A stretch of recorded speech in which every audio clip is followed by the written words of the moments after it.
माझं नाव प्रशांत ज्ञानेश्वर गव्हाणे, राहणार घोडेगाव, साल, आंबेगाव तालुका. जमीन खरेदीसाठी आलो. तर ॲड पाहिली होती फेसबुकवरती आणि याच्यावर. तर रोहिणी मॅडमने फोन केला तर तुम्ही एकदा येऊन जा. तर मग आम्ही इथं ऑफिसला आलो. ऑफिस एकदम व्यवस्थित वाटलं. ऑफिसला आल्यानंतर सतीश सरांनी आम्हाला स्क्रीनवरती पूर्ण माहिती सांगितली. माहिती सांगितल्यानंतर आम्ही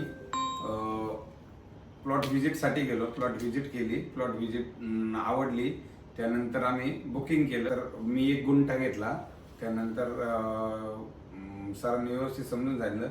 सर्व मॅडमनी मदत केली आणि एकदम स्टाफ व्यवस्थित आणि चांगला व्यवस्थित आहे सगळं. आणि सतीश सरांनी एक माहिती सांगितली सगळे स्क्रीनद्वारे प्रोजेक्ट दाखवला आम्हाला व्यवस्थित, नाही का. त्यानंतर आम्हाला जे सतीश सरांनी जे मॅनेजर आहेत त्यांना प्लॉट तो नेऊन आम्हाला त्यांनी प्रत्यक्ष दाखवलं. त्यांनी पण चांगलं गाईडन्स केलं. तिथं नेऊन माहिती व्यवस्थित सांगितली. त्यानंतर पुन्हा इथं आल्यानंतर आम्ही टोकन पण दिलेलं आहे आणि 1 गुंठ्याचा प्लॉट बुकिंग पण केलेला आहे.